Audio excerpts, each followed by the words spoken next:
जहाँ तक सवाल है बुद्धिज्म का, तो बुद्धिज्म को अक्सर सोशल जस्टिस से जोड़ा जाता है। बुद्धिज्म एंड सोशल जस्टिस में इसलिए लिख रहा हूँ क्योंकि आप ये देखेंगे कि हिंदू धर्म में जितने भी देवता हैं हमेशा ही उच्च कुल में जन्म लिए हैं, उच्च जाति में जन्म लिए हैं, उच्च वर्ण में जन्म लिए हैं। मैक्सिमम देवता या तो ब्राह्मण परिवार में जन्म लिए हैं, क्षत्रिय परिवार में जन्म लिए हैं।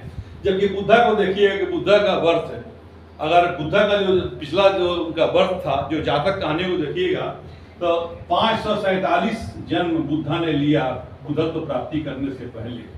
तो इसमें कई बार वो अनटचेबल के यहाँ, चंडाल के यहाँ, जो कि हमारे यहाँ वर्ण व्यवस्था से जिनको बाहर रखा जाता है, हमारे यहाँ चंडाल परिवार में कोई जन्म नहीं लिया है कोई भगवान कोई, लेकिन वहाँ पर चंडाल के यहाँ, अनटचेबल के यहाँ और कई जीव जंतुओं में भी दूसरे जानवर, जो दूसरे एनिमल्स में बुद्धा का जन्म हुआ है। तो इस रूप में हम देखते हैं कि बुद्धा को हमेशा ही, क्योंकि सोशल जस्टिस से जोड़ा जाता है बुद्धा को, क्योंकि सामाजिक न्याय से हम लोग जोड़ते हैं। सही बात तो यह है कि जब दूसरे जीव में जन्म लिए तो वहाँ जैविक न्याय होनी चाहिए, क्योंकि बुद्धा को हम सोशल जस्टिस से जोड़ देते हैं। क्योंकि ऐसे भी उस समय, जिस समय मगध इंपीरियल पावर के रूप में काफ़ी आगे बढ़ रहा था, जो अजातशत्रु का दौर था, जो कि अपराजय टाइप का उस ढंग का व्यक्ति था अजातशत्रु, जो बिंबिसार का पुत्र था, और मगध राजतंत्र की ओर बढ़ रहा था, और ये रिपब्लिक से आकर के बुद्धा अपने अस्तित्व को स्थापित कर रहे हैं।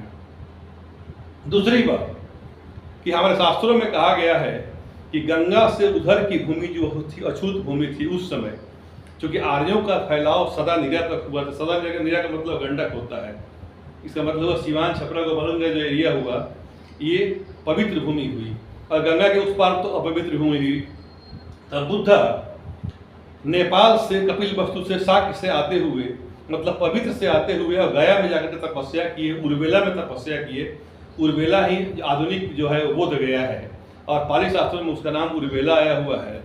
तो अपवित्र भूमि में जाकर के तपस्या करना लोग मानते थे, और शास्त्रों में भी आया हुआ है कि मगध को मलेच्छ की भूमि कहा गया है उस समय।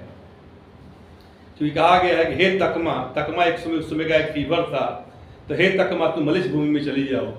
तो उस समय वो पवित्र भूमि के होकर के होते हुए जा गए और बोध गया में तपस्या किए। अब ठीक है, आज तो हर जगह पवित्र है, ऐसी कोई बात नहीं है, लेकिन जो शास्त्रीय बातें थी, क्योंकि आर्यों का फैलाव वहां तक नहीं था, उसको अपवित्र माना गया था।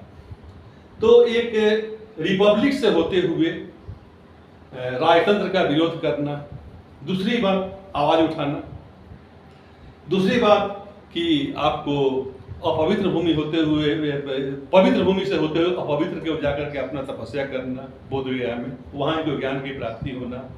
और ऐसे भी हर जगह उन्होंने मध्यम मार्ग अपनाया, जैसे कि वो जैनियों की तरह नग्न भी नहीं रहेंगे और नए वस्त्र भी नहीं पहनेंगे, बल्कि बुद्धा का जो चीवर होता था, कहते थे कि हम लोग काशी के पुराने वस्त्र पहनते हैं, काशी के जो पुराने वस्त्र होते थे उसको उसका सिलाई करके लोग चीवर पहनते थे। ये भी कहते थे कि हम शाकाहार को अच्छा मानते थे, लेकिन मांसाहारी खाने पर भी कोई रोक नहीं था।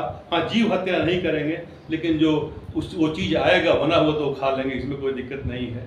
वो गांव में भी नहीं रहेंगे और शहर में भी नहीं रहेंगे, बल्कि आउटस्कर्ट ऑफ विलेज रहेंगे, आउटस्कर्ट ऑफ सिटी रहेंगे। तो इस रूप में उनका मध्यम मार्ग था, इस रूप में उनका सोशल जस्टिस था, और तब में वो लाइट ऑफ एशिया कहलाए। तो इन्हीं शब्दों के साथ थैंक यू।